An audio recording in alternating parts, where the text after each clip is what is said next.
ಜೊತೆಯಾಗಿ ನಾವು ಕುಳಿತುಕೊಳ್ತೇವೆ.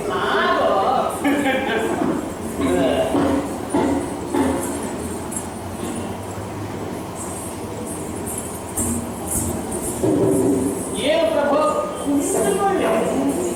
ಪಕ್ಕ ಎತ್ತಬಿಟ್ಟಿರಲ್ಲ ತಾವು? ಏನೂ ಅಲ್ಲ, ಮತ್ತೆ ನೀನು ನಿನ್ನ ತಂದೆಯ ಜೊತೆಯಲ್ಲಿ ಬ್ರಹ್ಮಲೋಕಕ್ಕೆ ಹೋಗು. ದ್ವಾರಕಾನಾಥನಾದ ಈ ಬಲರಾಮನ ಯೋಗ್ಯತೆ, ಅವನ ಸ್ಥಾನಮಾನಗಳೇನು, ಬಲಾಢ್ಯತೆಯೇನು ಬ್ರಹ್ಮದೇವನಿಂದಲೇ ತಿಳಿದವು. ನಿಮ್ಮಪ್ಪನಾದ ಮಹಾರಾಜನು ಪ್ರಾಯಪ್ರಬುದ್ಧೆಯಾದ ನಿನ್ನನ್ನು ನೋಡಿ ಮದುವೆಯಾಗಿಸಬೇಕೆಂದು ನೋಡಿದ ಸರಿಯಾದ ಕಣ್ಣೆಯಲ್ಲಿ ನೋಡಿ ಅವನ ಮನಸ್ಸಿಗೆ ಮೆಚ್ಚುಗೆ ಆಗ ನಿನಗೂ ಸಂತೋಷವನ್ನುಂಟು ಮಾಡುವ ಗಂಡು ಆ ಕಾಲದಲ್ಲಿ ಸಿಕ್ಕ. ಏನು ಮಾಡುವುದು? ನಿನ್ನ ಹಣೆಯಲ್ಲಿ ಬರೆದವನು ಬಳಿತಾನಲ್ಲ ಬ್ರಹ್ಮದೇವ, ಆದ್ದರಿಂದ ಅವನಲ್ಲಿ ಬೇಕು ಹೇಳೋಣ. ತನ್ನ ಯೋಗಶಕ್ತಿಯಿಂದ, ತನ್ನ ಯೋಗ್ಯತೆಯಿಂದ ನಿನ್ನನ್ನು ಕರೆದುಕೊಂಡು ಬ್ರಹ್ಮಲೋಕಕ್ಕೆ ಹೋದ. ಏನೋ ಜಿಜ್ಞಾಸೆಯನ್ನು ನಡೆಸುತ್ತಿದ್ದರಂತೆ ಕಮಲೋತ್ಸವ.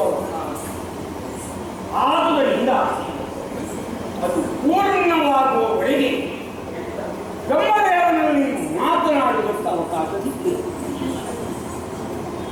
ಮುಗಿಸಿದ ಮೇಲೆ ಆ ಕಮಲೋತ್ಸವ ನಿರ್ಣಯವಾದಂತಹ ಆ ದೇವತನಲ್ಲಿ ಕೇಳಿದೆ, ಏನು ಬಂದಿಯಪ್ಪ, ಏನು ವಿಚಾರ? ನಿನ್ನನ್ನು ತೋರಿಸಿ ನಿನ್ನ ತಂದೆ ಇವರಿಗೆ ಅನುರೂಪನಾದಂತಹ ಗಂಡು ಎಲ್ಲಿದ್ದಾರೆ, ಯಾರವರು? ನಗಾಡಿದರಂತೆ ಬ್ರಹ್ಮದೇವ.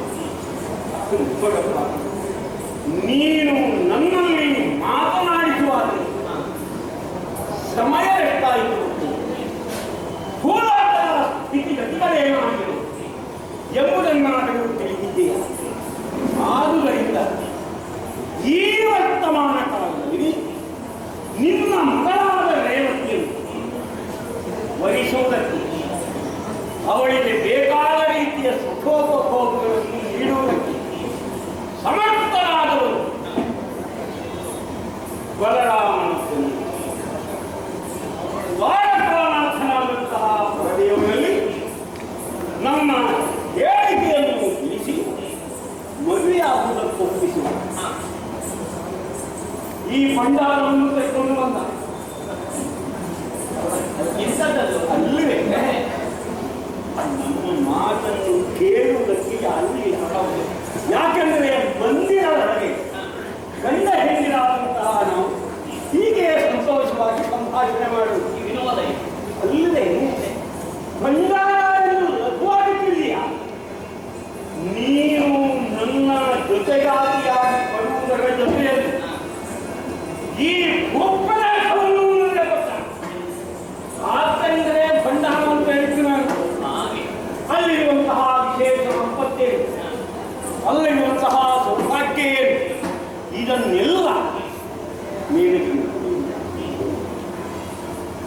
ಕನ್ಯಾನಿಯವರಿರುವ ನಿನ್ನನ್ನು ಕೊಟ್ಟ ಮೇಲೆ ನನ್ನ ಸೌಭಾಗ್ಯವಾಯಿತು. ಇದು ನಿನ್ನನ್ನು ಹೊಗಳುವುದಕ್ಕಾಗಿ ಹೇಳಿದ್ದಲ್ಲ. ನಾನು ನಿನ್ನ ಕೊರಳಿಗೆ ಮಂಗಲ ಸೂತ್ರವನ್ನು ಕಟ್ಟಿದ ಅಲ್ಲಿಂದ ಆರಂಭವಾಯಿತು ನೋಡು ನನಗೆ ಶುಕ್ರದತೆ. ನಿಮ್ಮ ಮನೆಯ ಭಾಗ್ಯ ದಿನದಿಂದ ದಿನಕ್ಕೆ, ದಿನದಿಂದ ದಿನಕ್ಕೆ ಪರಾಕ್ರಮಿಸಿ ಲೋಕದಲ್ಲಿ ವಿಶಿಷ್ಟವಾದಂತಹ ಸ್ಥಾನವನ್ನು ನಾನು ಬರೆದವನು. ಅಷ್ಟು ಮಾತ್ರವೇ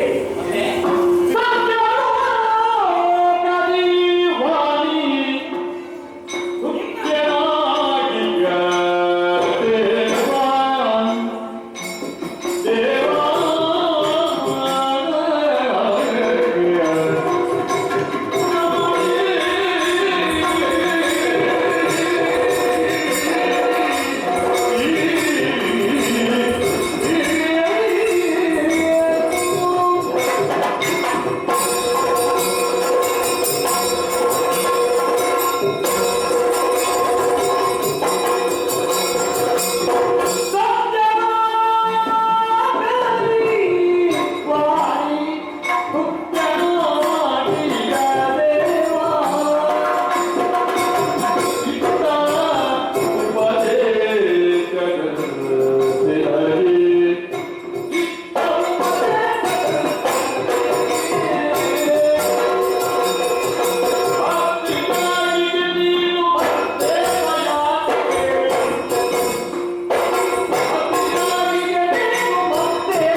ಮುದುಕಿ ಗಂಡ. ಹೌದಾಯ್ತು. ಮುದುಕಿ ಗಂಡ ನಾನು ಮುದುಕಿಯ ಅಲ್ಲ. ಒಪ್ಪಿಕೊಳ್ತಿರ್ತಾರೆ. ಹೆಂಡತಿಯನ್ನು ಮುದುಕಿ ಅಂತ ಹೇಳಿ ಗಂಡ ಎಷ್ಟು ಮುದುಕನಾಗಿರಲಿ. ನಿನ್ನನ್ನು ಸರಿಯಾಗಿ ನೋಡಲು, ನಿನ್ನ ವಿಚಾರ ಸರಿಯಾಗಿ ತಿಳಿಯಲು, ನಿನ್ನ ಬಗ್ಗೆ ಒಂದು ಅಪವಾದವಲ್ಲ ಅಂತ ಯೋಚಿಸುವುದು. ನಿನ್ನ ಕೂದಲು ಬೆಳ್ಳಗಾಗಿ, ನಿನ್ನ ಹಲ್ಲುಗಳು ಸಡಿಲಿಕೆ, ನಿನ್ನ ದೇಹ ಸುಷ್ಟವದಲ್ಲಿ ಏನಾದರೂ ವಿಕಾರಗಳು ತಲೆದೋಡಿದೆ. ಮುಖದ ಚರ್ಮ ಸುಟ್ಟು ಕಟ್ಟಿದ್ದಾರೆ. ನಿನ್ನ ಮೂರ್ತಿಯಿಂದ ಹೆಂಡತಿ ಮುದುಕಿ ಹೌದಾ ಅನ್ನುವಂಥ ಮೊದಲು ಗೊತ್ತಾಗುವುದಿಲ್ಲ. ಗಂಡನಿಗೆ ಉಳಿದವನು ಸಾಲ ಹೇಳುವುದೇ ನನಗೊತ್ತು. ನೀನು ನನ್ನನ್ನು ಮದುವೆಯಾಗಲು ಬ್ರಹ್ಮದೇವನ ಮಾಡ್ತೀಯ. ವಾಗೀಶ್ವರಿ ವಲ್ಲಭನಾದಂತಹ ಕಮಲಭವ, ಎಲ್ಲರಿಗೂ ಸ್ತುತ್ಯನಾದಂತಹ ದೇವ, ಆ ವೇದಗಳನ್ನೇ ಲೋಕಕ್ಕೆ ಕೊಟ್ಟವನು, ಯದುನಾಥನಾದಂತಹ ನನಗೆ ಮುದುಕಿಯನ್ನು ಕೊಟ್ಟ. ಹೇಳ್ತಾನೆ, ಹೇಳುವವರಿಗೆ ಭೌತಿಕವಾದಂತಹ ಸಾಮರ್ಥ್ಯ ಎಷ್ಟು ಕಡಿಮೆ ಎಂಬುದು ನನಗೂ ಗೊತ್ತಿದೆ, ನಿನಗೂ ಗೊತ್ತಿಲ್ಲ, ಇವರಿಗೂ ಉಳಿದವರಿಗೆ ಗೊತ್ತಿಲ್ಲ. ಆದುದರಿಂದಲೇ ಮನನಿಟ್ಟು ನನ್ನನ್ನು ವಿವಾಹವಾದ ನನ್ನ ಕನ್ಯಾಪತ್ನಿಯ ಮಗಜ ಗಮನೆಯಾಗಿರುವ ನೀನು ಕೂಡಿದ ಹೆಂಡತಿಯನ್ನು ಸಂತೋಷಗೊಳಿಸುವುದು ಗಂಡನಿಗೆ ಕರ್ತವ್ಯ. ಯಾವ ಹೆಂಡತಿಗೆ ಸಮಾಧಾನವಾಗುವಂತೆ, ಸಂತೋಷವಾಗುವಂತೆ ಗಂಡ ವ್ಯವಹರಿಸುವುದಿಲ್ಲ, ಅವ ಮದುವೆಯಾಗಲು ಪ್ರಯೋಜನ. ಆದುದರಿಂದ ಈಗ ನನ್ನ ದುರಾಸಾಹಿತ್ಯ, ನನ್ನ ಈ ಸಂತೋಷ ಸ್ಥಿತಿ ಎಲ್ಲ ದಿನದಲ್ಲಿಯೂ ಇರೋದಿಲ್ಲ. ಬೆಳಗ್ಗೆ ಇದ್ದ ಉತ್ಸಾಹ ಮಧ್ಯಾಹ್ನದ ಹೊತ್ತಿಗೆ ಕೆಲವರಿಗೆ ಇರುವುದು, ಮಧ್ಯಾಹ್ನ ಇದ್ದ ಉತ್ಸಾಹ ಸಾಯಂಕಾಲ ಇರುವುದಿಲ್ಲ, ಸಾಯಂಕಾಲದ ಉತ್ಸಾಹ ಕತ್ತಲದ ಮೇಲೆ ಉಳಿಯುವುದು. ಹೆಂಡತಿಯನ್ನು ನೋಡಿ ತಲೆ ತಗ್ಗಿಸುವುದು ಎಷ್ಟು ಮಂದಿ. ಈಗ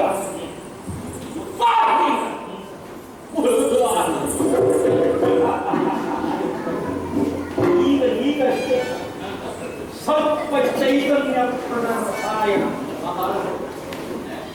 ಹೀಗೆ ಬಂದವರು ಈ ಸಂತೋಷವನ್ನು ಹೆಂಡತಿಯಾದ ಮುನ್ನಲ್ಲಿ ಹಂಚಿಕೊಳ್ಳುವರು. ಅದಕ್ಕಾಗಿಯೇ ಮನೆಯನ್ನು ಸೇರಿದ ಒಂದು ಮಾತು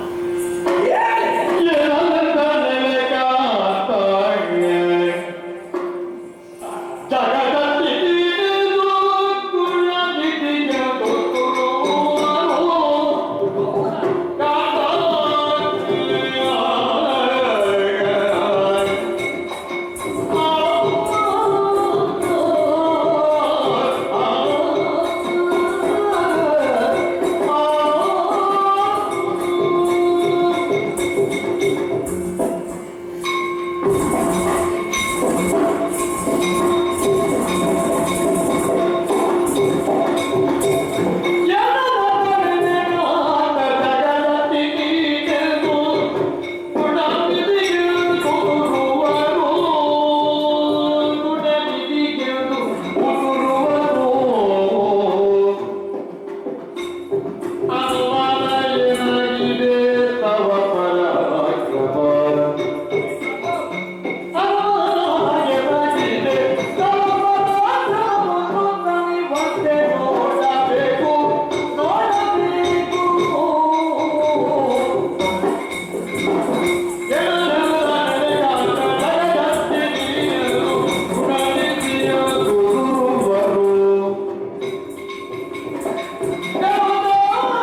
ಓಲಗವರು ಪಟ್ಟಂತಹ ತಾವೆಂದು ನನ್ನನ್ನು ಮನಬಂದ ಹಾಗೆ ಹೊಗಳುತ್ತಾ ಇದ್ದೀರಲ್ಲ.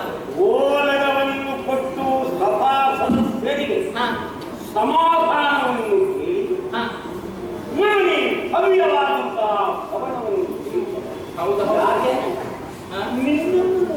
ಸರಸ ಸಂಭಾಷಣೆಗೆ ಬೇಕಾಗಿ ಪ್ರಭೋ ನೀವಾಡಿದಂತಹ ಮಾತುಗಳನ್ನು ಕೇಳಿ ಮನಸ್ಸು ಶ್ರೀ ಆನಂದವಾಯಿತು. ಗಂಡ ಹೇಳಿದ ಮಾತುಗಳಿಂದ ಹೆಂಡತಿಗೆ ಸಮಾಧಾನವಾಯಿತು ಎಂದಾದರೆ ಗಂಡನಿಗೂ ಸಂತೋಷ. ಹೌದೇ? ಹೆಂಡತಿಯರು ಯಾವಾಗಲೂ ಗಂಡನಿಗೆ ಜಗಳ ಮಾಡುವುದಕ್ಕೆ ಬರುವುದು. ನನ್ನ ತಮ್ಮನ ಹೆಂಡತಿಯನ್ನು ನೋಡಿದರೆ ಗೊತ್ತಾಗುತ್ತದೆ. ಅಷ್ಟು ಮದುವೆಯಾಗಿದೆ. ಹೌದು, ಯಾರು ಸರಿ ಯಾವಾಗಲೂ ನಮ್ಮಲ್ಲಿ ಹಾಗುಂಟ. ನೀನು ಒಪ್ಪಲೇ ಲೋಕಾದರ್ಶವಾದಂತಹ ವ್ಯಕ್ತಿತ್ವಗಳವರು ತಾವು ನಮ್ಮಲ್ಲಿ ಯಾವತ್ತು ವಿರಸ ಕೆಡಿ ಮಾಡಿಕೊಟ್ಟವರು ನೀವು. ಅನ್ಯೋನ್ಯವಾದಂತಹ ದಾಂಪತ್ಯ. ಹೌದು, ಆದುದರಿಂದಲೇ ನಿನ್ನ ಇಷ್ಟವನ್ನು ಪೂರೈಸುವಲ್ಲಿ ಕಷ್ಟವಾದ ಒಂದು ಕಾಲದಲ್ಲಿ ನೂತನ ವಧುವರರಿಗೆ ಪುರೋಹಿತರು ಆಶೀರ್ವಾದ ಮಾಡುವಂತಹ ಕ್ರಮ ಇದ್ದಂತೆ. ಏನು ಲಕ್ಷ್ಮೀ ನಾರಾಯಣನಾಗಿ ಬಾಳಿ ಮಕ್ಕಳೇ, ಶಚಿ ಪುರಂದರರ ಹಾಗೆ ಬಾಳಿ ಮಕ್ಕಳೇ ಅಂತ ಹೇಳಿ. ಈಗ ಹಾಗುಂಟ ಮತ್ತೆ ಹೌದಾ? ಹೌದು. ಮೊದಲಾಗಿ ನಿಮ್ಮ ಹೆಸರು, ಆ ಬಳಿಕ ನನ್ನ ಹೆಸರು. ಮತ್ತೆ ರೇವತಿ ಸಂಕರ್ಷಣವಂತಿರಬೇಕು ಅಲ್ವೋ? ಹೀಗೆ ಆಶೀರ್ವಾದ ಮಾಡಿದರೆ ಉದ್ಧಾರವಾದ ಅಲ್ವೋ ಪ್ರಭು? ಗಂಡಸರೆಲ್ಲ ಬಲರಾಮನಾಗಿರ್ಬೇಕು, ಶಾಪಗ್ರಸ್ತರ ಹೆಂಗಸರೆಲ್ಲ ನಿನ್ನನಾಗಿರ್ಬೇಕು. ಹೌದಪ್ಪ, ಶಾಪಗ್ರಸ್ತರ ಅಂತ ಯಾರು ಇರೋಲ್ಲ. ಈ ಇಳೆಯಲ್ಲಿ ನಾವು ಕಲ್ಪಿಸಿಕೊಳ್ಳುವ ಮುಖೇನವಾಗಿ ಸಾರ್ವಭೌಮ ಸಂಕರ್ಷಣ ಹೇಗೆಂಬುದಾಗಿ ಯಾರಿಗೇನು ನಾವು ಊರಿನಲ್ಲಿ ಇದ್ದವರಿಗೆಲ್ಲ ಒಂದು ಗತಿ ಮಾಡಬೇಕು ಅಂತ ನಿಶ್ಚಯ ಮಾಡಿದ್ದೀವಿ. ಹೌದಾ ಸ್ವಾಮಿ? ನಿಮ್ಮ ಬಗ್ಗೆ ಧರೆಯಲ್ಲಿ ಅದೆಷ್ಟೋ ಮಂದಿ ಹೊಗಳ್ತಾರಲ್ಲ, ಬಲರಾಮದೇವರು ಜಗಜಟ್ಟಿ ಜಗಜಟ್ಟಿ ಅಂತ ಹೇಳಿ. ಹೌದು, ಹೌದಪ್ಪ.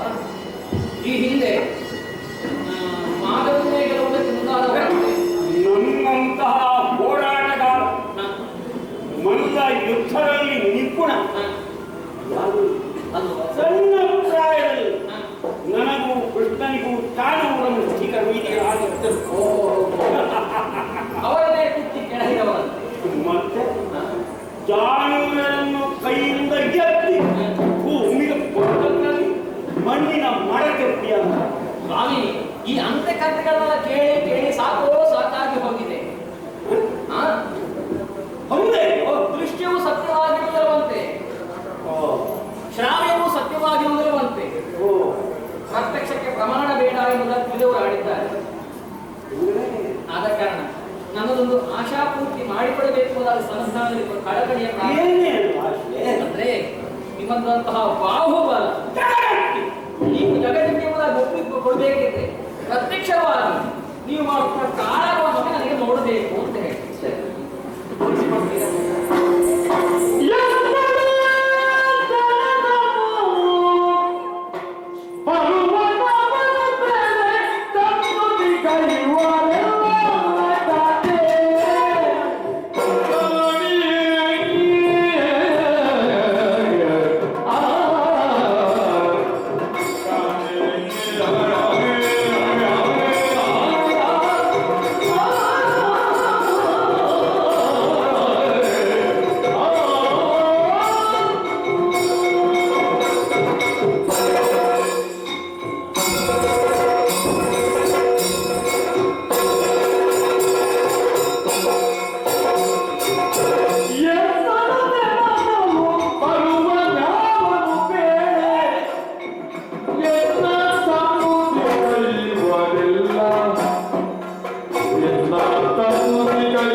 ನನಗೂ ಆಸೆ ಉಂಟು.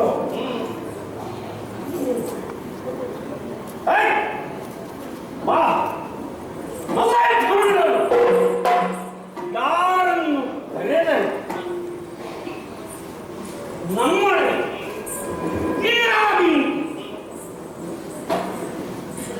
ಕೈ ಎತ್ತಿ ಮುಷ್ಟಿ ಬಿಗಿದು ಮಲ್ಲ ಯುದ್ಧಕ್ಕೆ ಸಿದ್ಧನಾದ ವ್ಯಕ್ತಿಯೇ ಈ ಪ್ರಪಂಚದಲ್ಲಿ ಅಸಾಮಾನ್ಯ ಯೋಗ್ಯತೆಯುಳ್ಳ ಬಲದೇವರು ಈ ಯುದ್ಧದಲ್ಲಿ ಒಂದೇ ನೀನೇ ನಿಮ್ಮ ಯುದ್ಧ ಲೀಲೆಯನ್ನು ನೋಡಿ ಮಲ್ಲ ಯುದ್ಧ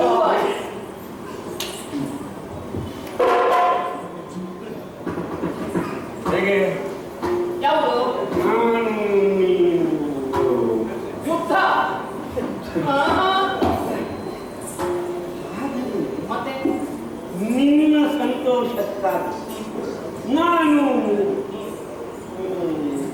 ನಿಂದಾಗ ನೀನು ನೋಡಬೇಕು ಮತ್ತೆ ನಿನ್ನದೇ ನಾವು ಸಂಘರ್ಷ ಮಾಡೋಣ ಎಂದು ಕರೆಯಲು ಅದು ಸರಿಯಾದ ಯಾರಿದ್ದಾರೆ ಯಾರಾದರೂ ಒದಗಿ ಬಂದರೆ ಅವರನ್ನು ಎದುರಿಸಬೇಕು. ಹೌದಾ? ಮಲ್ಲ ಯುದ್ಧ ನಾನಾ ಹಿಡಿತಗಳಿಂದ ಅವರನ್ನು ಆ ಗೆಲುವನ್ನು ನಿನಗೂ ತೋರಿಸಬೇಕೆಂದಿದೆ.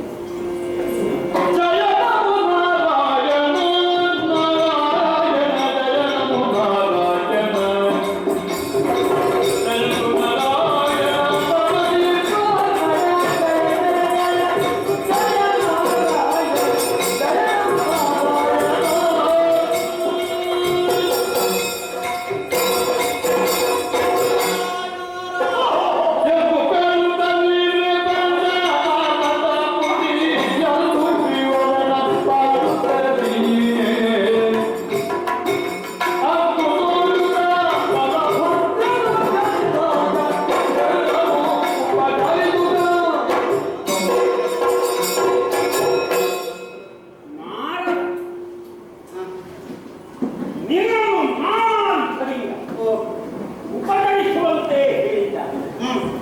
ಅದನ್ನೆಲ್ಲ ನೀನು ಸ್ವೀಕರಿಸಿ ಬಂತು.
ನೀನು ಎಲ್ಲಿ ಹೋದರು ನಾರುವುದೇ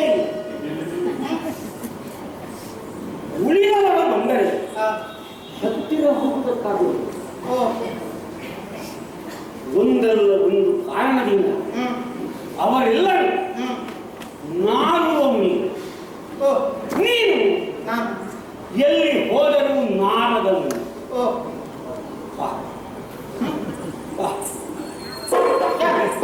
ನಾನು ನೀನು ಹೇಗೆ ಯುದ್ಧ ಮಲ್ಲ ಯುದ್ಧದಲ್ಲಿ ನನ್ನ ಸತ್ತರೆ ಇದನ್ನು ತೋರಿಸಿಕೊಡುವುದಕ್ಕೆ ಉಲ್ಲಾಸದಿಂದ ಸಿದ್ಧನಾಗಿದ್ದೇನೆ. ವಾ ವಾ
ಅಯ್ಯೋ, ಮಲ್ಲ ಯುದ್ಧಕ್ಕೆ ಒಳ್ಳೆ ವ್ಯಕ್ತಿಯನ್ನೇ ಆರಿಸಿದ್ಯಪ್ಪ ನೀನು. ನನ್ನನ್ನು ಈಗ ಬೇರೆ ಯಾರು ಸಿಗ್ತಾರೆ? ಯಾರು ಸಿಗದಿದ್ರೆ ನಾನು ಅವನಿಗೆ ಹೌದು, ಆಗುವುದೇ ಇಲ್ಲ. ನೀನು ಈ ರೀತಿಯಾಗಿ ಆಡುವುದೇ ಸರಿಯಲ್ಲ ಅಂತ ಹೇಳೋದು ನಾನು. ಏನು ನಾರದರು ಯಾವುದಾದ್ರೂ ಪ್ರಸಂಗದಲ್ಲಿ ಕಾಳಗ ಮಾಡಿದ್ರು ಅಂತ ಹೇಳು. ನಾರದರು ಕಾಳಗ ಉಂಟಾ? ನೀನು ನಾರದವನು, ಯುದ್ಧ ಮಾಡಬಹುದೇ? ಯುದ್ಧದಲ್ಲಿ ನೀನು ನಾರುವುದಕ್ಕೆ ನಡೆ ನಾನು ಮಾರಿಯೇ ಹೋದೇನೆ. ಹೌದಪ್ಪ, ಈಗ ಒಳ್ಳೆಯ ಸಂಭಾಷಣೆ ನಡೆದು ಬರಬೇಕು ಅಂತ ಆದ್ರೆ ಒಳ್ಳೆಯ ಮಾತುಗಾರರೇ ಆಗಬೇಕು ಇಬ್ರು. ಹೌದು, ಕಾಳಗ ಮೇಳೈಸಬೇಕು ಅಂತ ಆದ್ರೆ ಸಮರ ಕಲೆಯಲ್ಲಿ ಪಳಗಿದವರೇ ಆಗಬೇಕು ಇಬ್ರು, ಅಲ್ವಾ? ಈಗ ನಿನ್ನ ಮಾತನ್ನು ನಾನು ಒಪ್ಪುತ್ತೀನಿ. ನನಗೆ ತಿಳಿಯದುದೇನು ಅಲ್ಲ, ಮತ್ತೆ ಯಾಕೆ ಹೀಗಾಡಿದೆ? ಆದರೆ ನನ್ನ ಹೆಂಡತಿದ್ದಾರಲ್ಲ, ಈ ಸೊಬಗಿನ ಸೊಬಗು ಯೋಗ್ಯ ವ್ಯಕ್ತಿಯನ್ನೇ ಆರಿಸಿಕೊಂಡಿದ್ದೀರಿ ತಾವು. ಇವಳಿಗೆ ಹೇಳಿದರು ನಮ್ಮ ಮಲ್ಲ ಯುದ್ಧ ಅದರ ರೀತಿ ನೀತಿಗಳಿಂದ ಜಗಗಟ್ಟಿಯಾದನು ಅದಕ್ಕೆ ನಾನು ಯಾರನ್ನು ಹುಡುಕಿಕೊಂಡು ಹೋಗುವುದು, ಯಾರು ಬರುವವಳಿಲ್ಲ.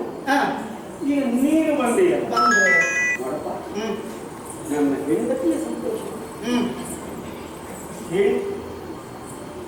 ನನಗೆ ಒಂದು ಕೈ ನೋಡಿಬಿಡಿ, ಬೇಕಿದ್ರೆ ಎರಡು ಕೈ ನೋಡು. ಇದು ಈಗ ನಿನ್ನ ಮಡದಿಯ ಬಯಕೆ. ಏನು ಅಲ್ಲ, ಮದುವೆಯಾಗಿ ಎಷ್ಟು ವರ್ಷವಾಯಿತು, ಎಷ್ಟು ಆದರೂ ನನ್ನ ಹೆಂಡತಿಯ ಆಶೆ ಏನು ಅಂತ ನಾನು ಹೇಳಿದವನು. ನಾನಾಗಿ ಬಾಯಿ ಬಿಟ್ಟು ಹೇಳುವುದಿಲ್ಲ. ಈಗ ಅವಳು ಬಾಯಿ ಬಿಟ್ಟು ತನ್ನ ಆಶೆಯನ್ನು ಹೇಳಿಕೊಂಡ, ಅದನ್ನೂ ನಾನು ನಡೆಸಲೇ ಹೋದರೆ ಇವಳಿಗೆ ಗಂಡನಾಗಿ ಗಂಡನು ಹೌದು ಅಂತಾದ್ರೆ ನಡೆಸಿಕೊಡ್ಲೇಬೇಕು. ನಿನಗೆ ಮದುವೆಯಾಗಿ ಗೊತ್ತಿಲ್ಲ, ನಿನಗೆ ಹೆಂಡತಿ ಇರುತ್ತಿದ್ದರೆ ಅದರ ಕಷ್ಟ ಏನು ಎಂಬ ಅನುಭವ ನಿನಗೂ ಆಗ್ತದೆ. ಆದ್ರೂ ಸಹವಾಸ ಎಲ್ಲ ಮದುವೆ ಆದವರದ್ದೇ ನನಗೆ. ಮದುವೆಯಾದವರ ಸಹವಾಸ ಮಾತ್ರ. ಆದುದರಿಂದ ನನಗಾಗಿ ನನ್ನ ಹೆಂಡತಿಗ ಅವಳ ಸಂತೋಷಕ್ಕ ಹೆಚ್ಚು ಹೊತ್ತು ಬೇಕು. ರಾಮ, ನಿನ್ನ ಮಡದಿಯ ಮನದ ಬಯಕೆ ಈಡೇರಿಸಿ ಕೊಡಬೇಕು ಅಂತ ಇದ್ರೆ ನಾನೊಂದು ನೀನು ಅನುಮಾನಿಸಬೇಕಾಗ್ತದೆ. ನನ್ನ ಮಲ್ಲ ಯುದ್ಧದ ಹೊಡೆತಗಳೇನು ಅಂತ ಅವನಿಗೆ ಗೊತ್ತಾಗಲಿಲ್ಲ. ಆ ಕಾರಣದಿಂದಲೂ ನಾನು ಅವನನ್ನೇ ಯುದ್ಧಕ್ಕೆ ಸಹಕಾರ ಕೊಡ್ತಾರೆ. ಗಂಡ ಹೆಂಡಿರಾದಂತಹ ನಮ್ಮ ಸಂತೋಷವೇ ನಾರದನ ಸಂತೋಷವೂ ಅಲ್ಲಿ ಲೋಕಬಂಧುಗಳಂತೆ ಎಲ್ಲರನ್ನು ತಮ್ಮ ಬಳಿಯನ್ನು ತಿಳಿಯುವಂತಹ ಪುಣ್ಯಾಸ. ಆದ ಕಾರಣ ನಾನು ನಾರದರು ಕಾಳಗ ಮಾಡುವ ಪ್ರಸಂಗವನ್ನು ಸೃಷ್ಟಿಸಬೇಡ. ಮಾಹಿತಿ ಇಲ್ಲದ ಪ್ರಸಂಗ ಎಲ್ಲ ಇಟ್ಟುಕೊಂಡ್ರೆ ನಮಗೆ ಎಷ್ಟು ಕಷ್ಟ ನೀನು ಸ್ವಲ್ಪ ಮಾಹಿತಿ ಮಾಡಿಕೊಳ್ಳಬೇಕಾಗಿದ್ದರೆ ನನ್ನಲ್ಲಿ ನಾಲ್ಕು ಕೆಟ್ಟು ತಿನ್ನು. ಯುದ್ಧ ಕಲೆಯಲ್ಲಿ ತಿಳಿದಿಲ್ವಪ್ಪ ನನಗೆ, ಯುದ್ಧ ಕಲೆ ತಿಳಿದಿಲ್ಲ ನನಗೆ. ಇನ್ನು ಮಡದಿಯ ಮನದ ಬಯಕೆ ಈಡೇರಿಸಬೇಕು ಅಂತ ಇದ್ರೆ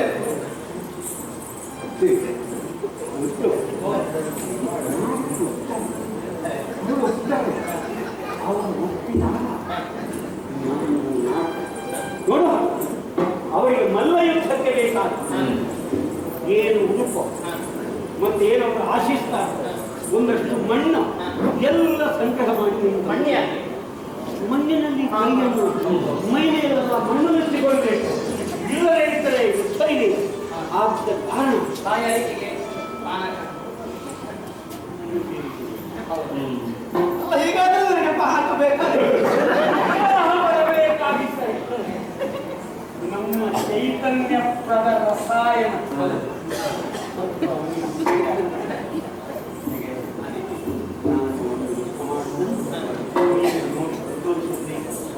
ಬೇರೆ ಯಾರು ಇರುತ್ತಿದ್ದಾರೆ. ಇಬ್ಬರು ತಾಯಂದಿರ ಗರ್ಭದಲ್ಲಿ ಬೆಳೆದವನು ನಿನ್ನ ಸಂಕರ್ಷಣ. ನಾನು ಕೇವಲ ಒಬ್ಬ ಯೋಗಿಯಪ್ಪ, ಯದುಪತಿಯಾದ ನಿನ್ನಲ್ಲಿ ನಾನು ಸಮರ ಮಾಡುವುದೇ. ನೀನಿಲ್ಲಿಗೆ ಬಂದೇ ಆಗಿಲ್ಲ. ನಮ್ಮ ಮಾತಿಗೆ ಪೀಣ್ಯ ಕೊಟ್ಟಿದ್ದಾಳೆ. ಕೊಡಪ್ಪ, ಅದನ್ನು ಸೆಳೆದಿಟ್ಕೊಂಡಿದ್ದೀನಿ. ವಾಗ್ದೇವಿ ಕೊಟ್ಟ ಮಹಾಂತಿ ಅದನ್ನು ನನಗೆ ಕೊಡು, ನಾನು ಹೋಗ್ತೇನೆ. ಬರ್ತೀನಿ. ಇಲ್ಲ, ಬರುವುದಿಲ್ಲ. ಇಲ್ಲಪ್ಪ. ಸಾಧ್ಯ ಇಲ್ಲ. ಹೋದೆ ಮೊದಲೆಲ್ಲ ಮತ್ತೆ ಈಗ ತಯಾರಾಗಿ ಬರ್ತಾರೆ.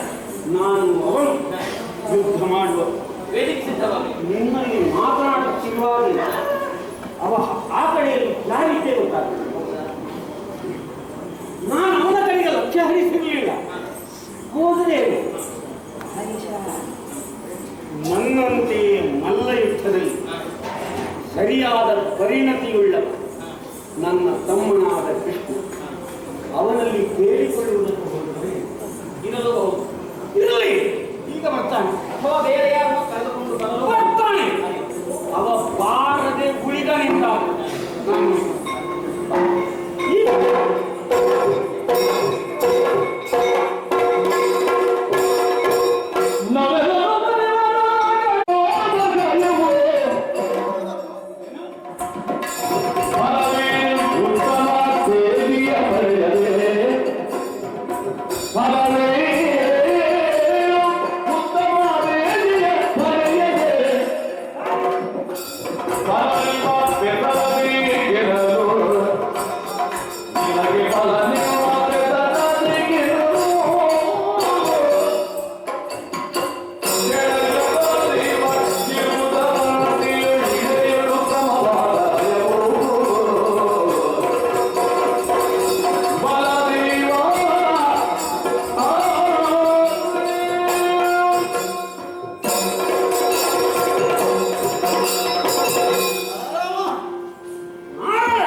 ವಿಶೇಷವೇನು ಅಂತ ಕೇಳಿದ ಕಾರಣ ಅಲ್ಲಿಂದಲೇ ನಾನು ಪ್ರಾರಂಭಿಸುವುದು ಒಳ್ಳೆಯದು. ಲೋಕ ಸ್ವೀಕಾರ ಮಾಡುವುದು ನೀವು. ಹೌದು. ಆದ ಕಾರಣ ವಿಶೇಷಗಳನ್ನೆಲ್ಲ ತಿಳಿದು ಹೇಳಬಲ್ಲವರು.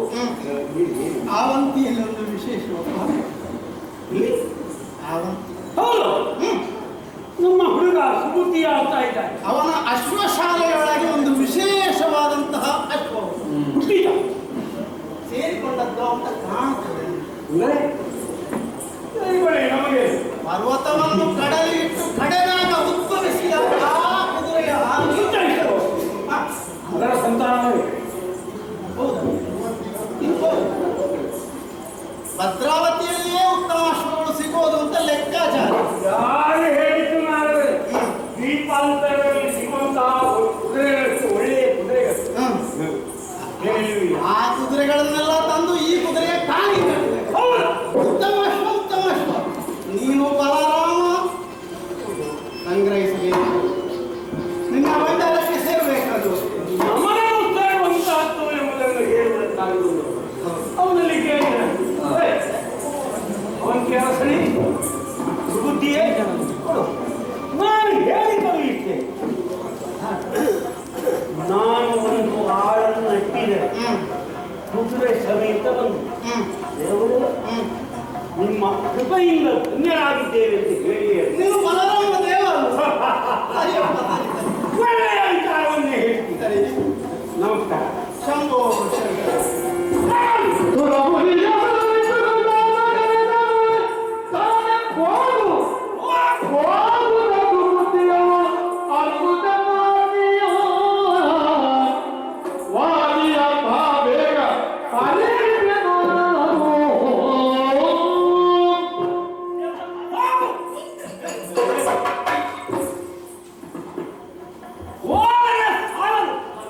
ಕುದುರೆಯನ್ನು ತೆಗೆದುಕೊಳ್ಳುವ ನಮ್ಮಲ್ಲಿದ್ದ ಕುದುರೆ ಅಲ್ಲ, ಅವಂತಿಯ ರಸ ಸುಮುಕ್ತಿ. ನಾವು ಹೇಳಿದ್ದೆಲ್ಲ ಕೇಳೋ. ಅವನ ಅಧಿಕಾರ ಇರುವುದೇ ನಮ್ಮ ಹೇಳಿಕೆ ಅಂತ. ಹೌದೌದು. ಅಲ್ಲಿ ಹೋಗಿ ದ್ವಾರಕೀಶನ ಮಾತು ಇದನ್ನು ನಡೆಸಿಕೊಳ್ಳಬೇಕು. ಏನಾಗ್ತದೆ ಅಂತ ನಿನ್ನಿಂದ ಹೇಳುವುದಕ್ಕಾಗುವುದು. ಇದನ್ನು ಹೇಳಿ ಅಲ್ಲಿರುವ ಕುದುರೆಯನ್ನು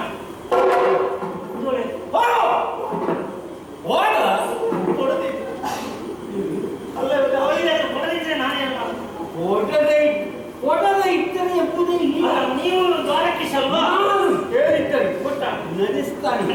ಹೋಗು, ಹೋಗು. ಈಗ ಅವ ಕೊಡುವುದನ್ನು ತಿಳ್ಕೊಳ್ಳುವ.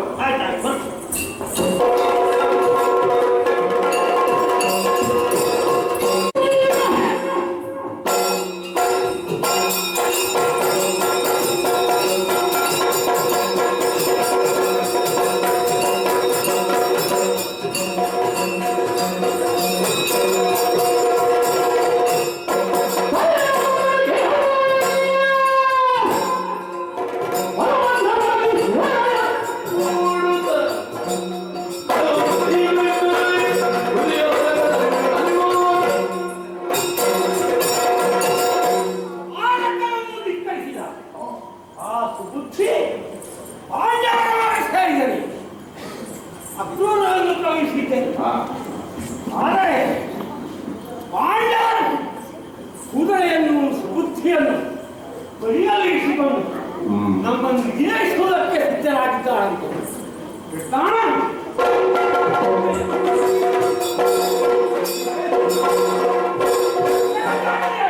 ಏನಾಗಿದೆ ನಿನಗೆ ಹೇಳು? ಸುಬುದ್ಧಿಗೆ ಕುದುರೆಗೆ ಭೀಮಾರ್ಜುನಾದಿಗಳು ಆಶ್ರಯವನ್ನು ಕೊಟ್ಟು ನಮ್ಮನ್ನು ವಿರೋಧಿಸುವುದಕ್ಕೆ ಸಿದ್ಧರಾಗಿದ್ದಾರಂತೆ.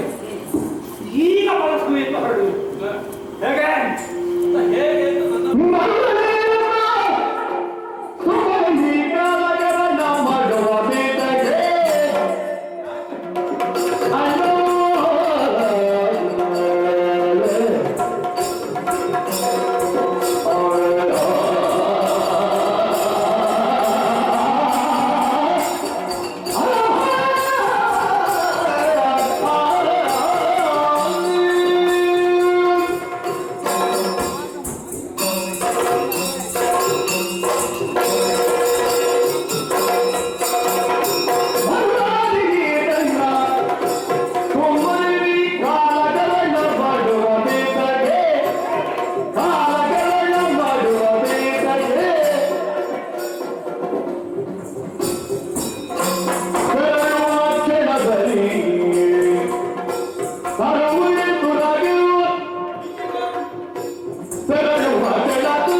ವಿಷಯ ಹೌದು. ಆದರೆ ಕಾಲಹರಣ ಮಾಡುತ್ತಾ ಇರುವೆಯಲ್ಲ ನೀನು ಅಂತ. ನಿಮ್ಮಲ್ಲಿ ಕೇಳಿದ್ರೆ ನಾವು ಹೋಗುವುದು. ಆ ದಿವ್ಯ ಕುದುರೆ ಅದರಿಂದ ನಮಗೆ ತುಂಬಾ ಪ್ರಯೋಜನ ಉಂಟು. ಇಲ್ಲಿನಂತೆ ಹೇಳು. ನಮ್ಮತ್ತೆ ಅಂದ ಬಳಿಕ ನೀನು ಸಂಧಿಗೆ ಯಾರನ್ನಾದ್ರೂ ಪಡಿಸುವುದು ಅಕ್ರೂರನ್ನು ಕಾಯಿದೆ ಅಲ್ವಾ? ಅದಕ್ಕೆ ನಾನು ಹೇಳಿದ್ದು, ಸುಮ್ಮನೆ ಕಾಲಹರಣ ಮಾಡಿ ನೀನು ಮರುಳಾಗಿ ಬಿಟ್ಟೆಯಲ್ಲ. ಇದಕ್ಕಿಂತ ಮೊದಲೇ ನೀನು ಹೋಗಬೇಕಿತ್ತು, ಬಲಾತ್ಕಾರವಾಗಿ ಕುದುರೆಯನ್ನು ತರಬೇಕಿತ್ತು. ಆದರೆ ಇನ್ನೂ ಹೊತ್ತು ಮೀರಿಲ್ಲ. ಕೇಳಿದ್ದು ಒಳ್ಳೆಯದಾಯಿತು. ಸೇನ ಸಹಿತ ಈ ಕ್ಷಣ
ಬಿಟ್ಟು ಕೊಡ್ಲಿಲ್ಲ. ಯುದ್ಧಕ್ಕೆ ಇದಿರಾಗಿರಲ್ಲ. ನಿಜ. ಕೆಟ್ಟು ನಿಂದು ಸಾಯ್ಬೇಡ. ಯಾರು ಬಿಟ್ಟು ಕುದುರೆ ಬಿಡು. ಯಾವ ಬಿಡ. ಏಕ ಸೂತಿಯನ್ನು ಬಿಡು. ಎಲ್ಲೋ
ಗೌರವ ಇದೆ.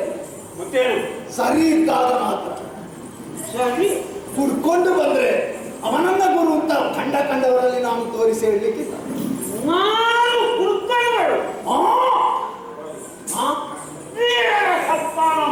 ಅದೇ ಆಗ ನಿನ್ನ ಬುದ್ಧಿ ನಿನ್ನ ಅಂಕೆಯಲ್ಲಿ ಇರುವುದಿಲ್ಲ.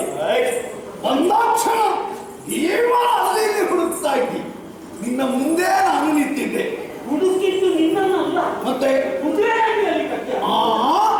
ಕುದುರೆಯ ನೆಪದಿಂದ ನಮ್ಮೊಳಗೆ ಯುದ್ಧ ನಡೆಯುತ್ತಾ ಇದೆ. ಗುರು ಎನ್ನುವಂತಹ ಗೌರವವನ್ನು ಕೊಟ್ಟೇನೆ. ಹಾಗೆ ಅಂತ ಯುದ್ಧಕ್ಕೆ ಮುಂದಾದಿರ ಲಘು ಲಘು ಅಂತ ಮಾಡಿರೋದು.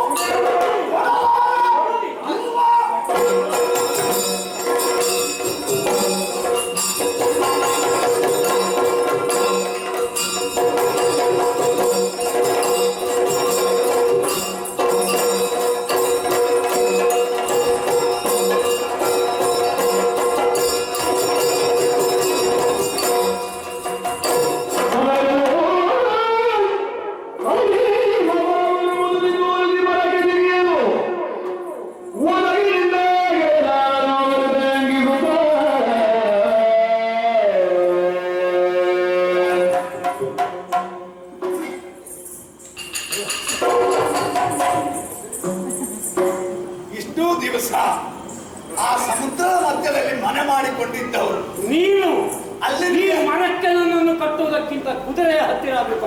ಅಲ್ಲಿ ನಿಮಗೆ ಸೊಳ್ಳೆಯೂ ಕಚ್ಚುವುದಿಲ್ಲ. ಈ ಕಾಡಿನಲ್ಲಿ ನೀವು ಕೆಲ ದಿವಸ ಇರಬೇಕು. ಇಲ್ಲಿಯ ಕಷ್ಟ ಏನು ಅಂತ ನಿಮ್ಮ ಅನುಭವಕ್ಕೂ ಬರಬೇಕು. ಕುದುರೆಯೂ ಇಲ್ಲ, ನಿಮಗೆ ಛದ್ರೆ ಇಲ್ಲ. ಈಗ ಸುಮ್ಮನೆ ಇದ್ರೆ ಆಯ್ತಿಲ್ಲ, ಇದ್ರೆ ಗುರು ಅಂತ ನೋಡ್ಲಿಕ್ಕಿಲ್ಲ.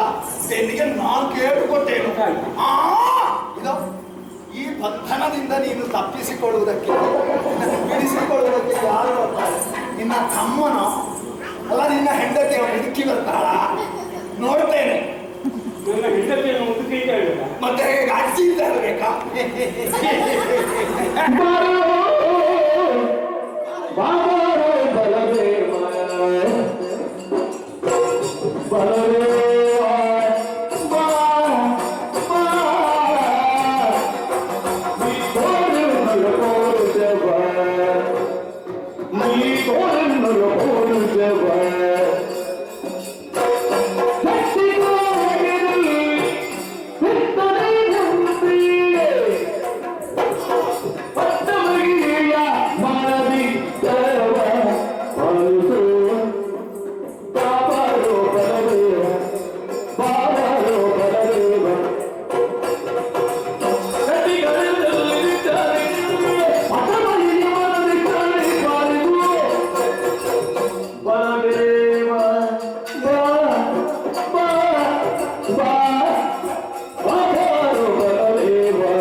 ಬಲರಾಮ ಮಲ್ಲ ಯುದ್ಧ ಪ್ರವೀಣ.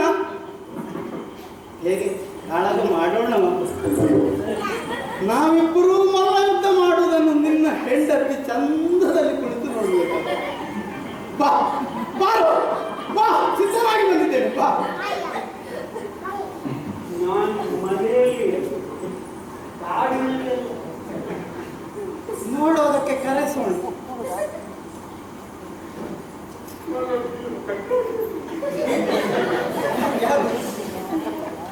ಹೌದೇ? ನಿಮ್ಮ ಕಟ್ಟಿ ಹಾಕಿ ಹ್ಮ್ ಹ್ಮ್ ನೀವು ಒಂದು ಯುದ್ಧ. ಬಾ.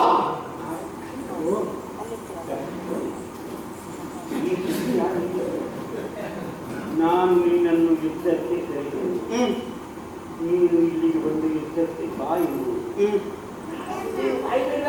ಬಲರಾಮನನ್ನು ಭೀಮ ಕಟ್ಟಿ ಹಾಕಲಿಲ್ಲ ಅಂತ ಹೇಳ್ತೇನೆ. ಹಾ ಹಾ ಹಾ ಹಾ ಬಿಡಿಸಲೇಬೇಕಾ? ನನ್ನನ್ನು ತಮಾಷೆ ಮಾಡಿಸಿದ. ಏನೋ ಆ ದಿನಕ್ಕೆ ಹಾ ಕುದುರೆಗಾಗಿ ಬಂದವು ನಾನು. ಹ್ಮ್ ಬಿಡಿಸುವ ಒಂದು ದಾರಿ ಇದೆ. ಗರುಡನನ್ನು ಕರೆಸಿ ಬಿಡಿಸ್ತೇನೆ ನಿನ್ನನಿಗೆ. ನಾಗವಂಶದಿಂದ ಬಂದಿದ್ದ ಹೌದಪ್ಪ ಹೌದೌದು.